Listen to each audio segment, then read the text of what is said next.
Okay, so come on, welcome back, and this would be a very quick video within. I want to finish it within 5 minutes. So this is about a transformer. We all have been listening about the transformer.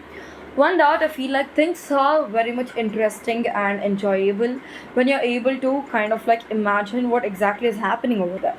So let me first just draw a transformer. It's a very simple thing, okay? It's just a normal square. Yeah. A huge one, let me draw a huge one over here. So let me consider this to be my transformer. So what are the different things that are included in a transformer? This stuff first of all. So yes, the transformer contains these two sides, which we can see it in our video, and then it contains an insulated copper wire. Okay, it contains an insulated copper wire in both the sides of a transformer. This is one side. Let me just name it later on. This is an insulated copper wire. Oh shit. Oh, I'm sorry. Wait. Yeah, this is an insulated copper wire. Let me just roll it over here, and this would be another insulated copper wire. Okay, so there are these two parts, two phases of the transformer, right? So this is our secondary phase. Okay, this is our secondary phase. I'm sorry. Oh shit. Okay, this is our primary phase. And this thing is a secondary phase. So why do we call it as the primary and why do we call it as a secondary is a question, right? Okay, so primary phase, okay, this is a phase in the primary phase, right? Yeah, in this primary phase, this is actually a phase where the first of all, wait, calm down. Why is this transformer used? Okay, why do we have this transformer? Transformer is mainly used if you want to change a alternating voltage value. Okay, if we are using this particular things like practically, and we want to change the voltage of a particular alternating current according to our requirement, we use this device called as the transformer. So its main aim is to change its voltage. Okay, so it wants to change its voltage. It's like the applied voltage. There will be some voltage which should be applied over here. It's my wish to change this voltage, and finally after changing I would get some voltage over here, and this is the required voltage which I actually wanted. So a place where you're adding the voltage to be changed will be called as a primary phase of a transformer, and the phase where you're getting the output voltage will be called as the secondary phase of a transformer. So how does it work? Working is like very simple. What happens is that, so when you're applying a voltage over in this direction, okay, consider that you're applying a voltage in this direction. Okay, in this direction, what happens is that there will be this changes in the current over here. Okay, and yeah, changes in the current is first of all caused by the change in the magnetic flux, which we already know.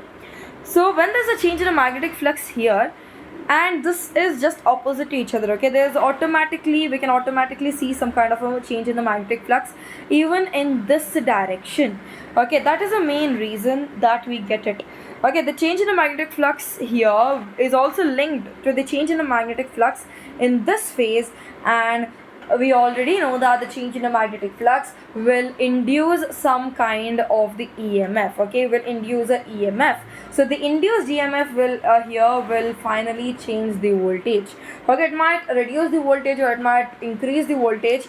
There are some of the factors where it also depends upon this. So let me just see.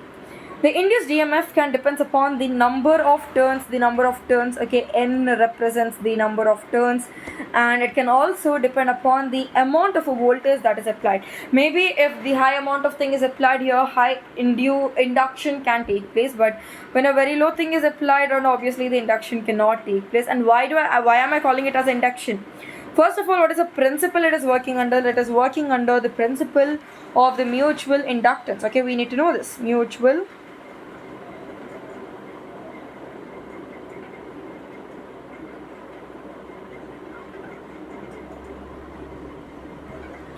Okay, this is working under the principle of the mutual inductance, and then the amount of the thing that we get here will depend upon the number of the turns of a insulated copper wire, whether it is this here or here. There are different types of transformer also, or it can also depend upon the voltage that is being applied in this phase.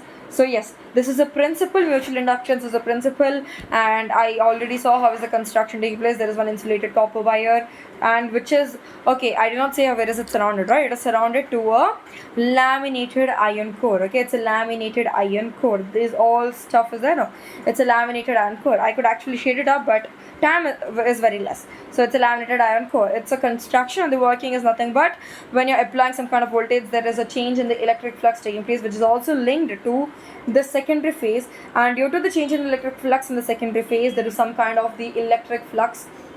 Sorry, there is some kind of the induced induction. There is some kind of a EMF getting induced, and then which would lead to the decrease or the increase in a voltage. It is dependent on our on our wish. It depends on us. It's like if you want a proper one, if you want a more, it can become more. If you want less, it can become less. That's all. And finally, we get this thing. That's all about the construction and the working, man. That's all related to the theory, and the main reason for making you understand the theory is that I feel like theory is a very important role for understanding the numericals part. Okay, it would play a very important role, that it would bring some kind of an interest inside us. That's all. So thank you guys. Bye bye.